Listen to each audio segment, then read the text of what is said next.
вилояти Хатлон дорои имкониятҳои васеъи сайёҳӣ буда, бо маконҳои тарихӣ ва фарҳангии худ қалби ҳазорон сайёҳро тасхир намудааст. ҳайати иштирокчиёни экспедитсияи байналмилалии сайёҳат ба қалби Авроосиё иборат аз намояндагони воситаҳои ахбори омма, блогерон ва донишҷӯён аз 5 давлати Авроосиё, Тоҷикистон, Федератсияи Русия, Узбекистон, Қазоқистон ва Қирғизистон нахуст ба маркази маъмурии вилояти Хатлон шаҳри Бохтар ташриф оварданд.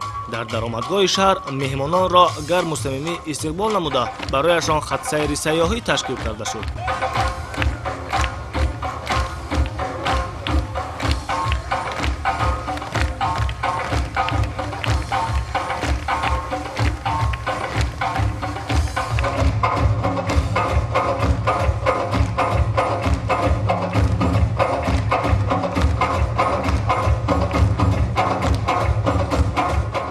иштирокчиёни экспедитсияи байналмилалии сайёҳат ба қалби Авроосиёро роҳбарияти шаҳри Бохтар ва фаъолон бо рӯҳияи болида ва анъанаҳои зебои тоҷикона дар назди қасри фарҳанг ва маркази иттилоотии шаҳр нахуст самимӣ пешвоз гирифтанд.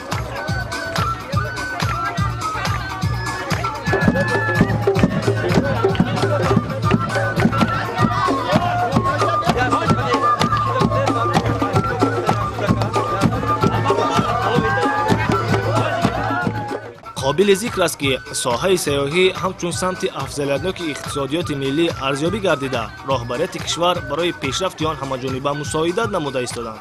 дар партави сиёсати созанда ва бунёдкоронаи пешвои муаззами миллат муҳтарам Эмомалӣ Раҳмон, соҳаи сайёҳӣ дар мамлакат тадрижан рушд ёфта ба натиҷаҳои назаррас ноил гардидааст. меҳмонон ҳамзамон аз макони нави муҷассамаи қаҳрамони Тоҷикистон академик Бобоҷон Ғафуров боздид намуда, ҳамчун рамзи эҳтиром дар назди он гулчанбар гузошта шуд. Мы прибыли в Таджикистан несколько дней назад, и он не перестает нас удивлять в каждом городе. Сначала, конечно, нас вдохновил, поразил Душанбе своей красотой, красивой архитектурой, с местным колоритом. Видно, что здания новые, но тем не менее они очень все красивые, отображают вашу местную культуру.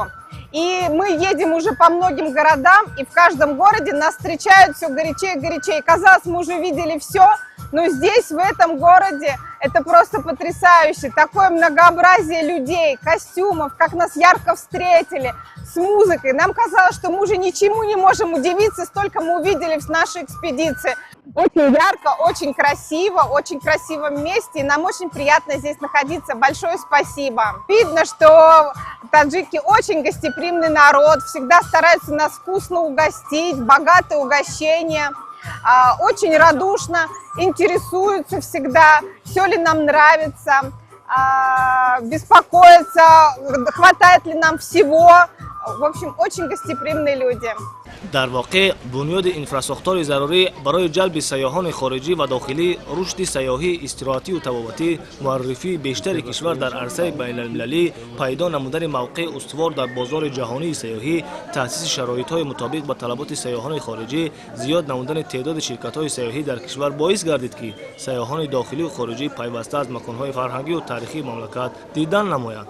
дар доираи ин сафар ба иштирокчиёни экспедитсия, ходимони осорхонаи тариху кишваршиносии вилояти Хатлон ба номи Авасто зимни муаррифии гӯшаҳо иброз доштанд ки миллати тоҷик дар масири таърих, бозёфту нигораҳо, фарҳанг ва урфу одати қадимаи худро ҳифз карда, ҳамчун амонат то имрӯз пос доштанд. меҳмонон зимни шиносоӣ аз таъриху тамаддуни пурғановати миллати тоҷик ва давраҳои тарихи инсоният, урфу одати мардуми тоҷик, марҳилаҳои мавҷудияти давлатдории сулолаҳои ниёгонамон, маҳсули меҳнати ҳунармандон ва дастовардҳои даврони соҳибистиқлолӣ мароғ зоҳир карданд. мо қариб тӯли 50 рӯз мешавад ки дар сафар ҳастем. Аз Федератсияи Русия, Ҷумҳурияи Қазоқистон, Қирғизистон, Узбекистон ва Тоҷикистон дида намудем. Охирон нуқтаи мо ин Ҷумҳурияи Тоҷикистон буд ва бетаъриф мегӯям, меҳмоннавозии мо куллан аз меҳмоннавозии аламин ҷумҳурие ки дар боло қайд кардам фарқ доранд. Ба ҳамин давлатҳое ки мо сафар кардем аз расму оин ва ҷойҳои таърихӣ ҳамин ҷо дида намудем ва вақте ки аввалин бор омаданд ба Тоҷикистон, ин аввалин вуруди мо ба Тоҷикистон ин шаҳри Хуҷанд буд, баъдан ба Истаравшан бениҳоят ба инҳо писанд омад. خصوصا از قلعه خوجند دیدن نمودن و بعدش ما رفتیم به سمرقند، بخارا، تاشکند و اومدیم از جانب پنجکل به شهر دوشنبه. شهر باختر نسبت به دیگر شهرهایی که ما رفتیم مهمان نوازیشان کلان فرق داشت.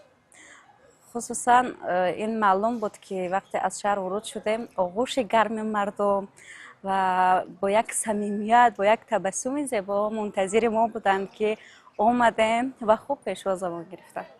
محو شوم با پیش تو تا که اثر نماندم.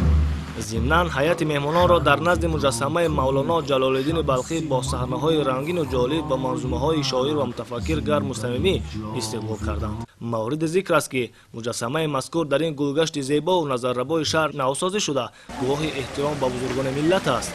واقعا رهبریت دولت و حکومت کشور تشبس‌های سازنده خویش را بهر رشد ساحه سیاحی در مملکت اینچنین بنیاد اینفراستراکچور لازمه تدبیرهای سودمند را عملی نموده ایستاده است. در مرکز مأموری ولایت ختلان شهر باختر امروزها موضع‌های تاریخی و فرهنگی بنیاد و نوسازی شده همه روزه ساکنان و سیاحان زیادی از آنها دیدن می‌کنند.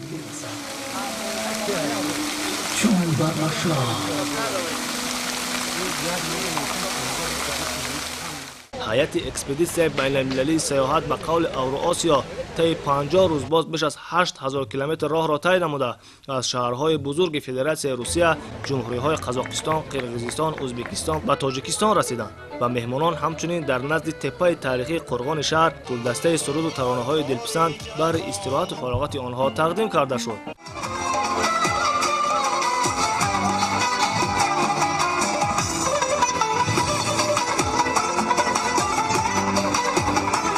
مهمانان در فضای آسوده مملکت با روحیه بلند دانه از تشریف خود شاد و مسرور گردیده سفر خود را به شهر باختر خاطرمان ارزیابی داشتند. Мы сегодня прибыли в город Бахтар, Таджикистан, и я не знаю, знаете вы или нет, но так масштабно нас еще не встречали за 51 день экспедиции нигде. Вы поразили, удивили, у меня вообще нет слов. Нас встретили на въезде.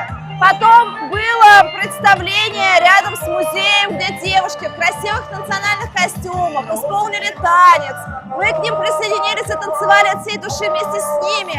Думаем, ну все, наверное, конец. Но после этого было еще театральное представление от красивых восточных мужчин. Ты чувствуешь себя как минимум президентом, я не знаю. Но правда, никогда нас так масштабно не встречали. Это очень приятно. Это говорит о том, что не только на словах страны говорят о дружбе, но и хотят это передать всем своим гостеприимным вот этим вот приветствием на прекрасной земле Таджикистана. Спасибо вам огромное.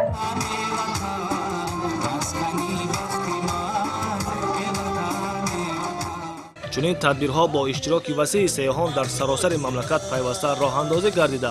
امید است که در دایره چنین اکسپدیسیون‌ها شماره سیاحان و گردشگران افزوده با این وسیله تاجیکستان در عرصه جهان بیشتر معرفی می‌گردد.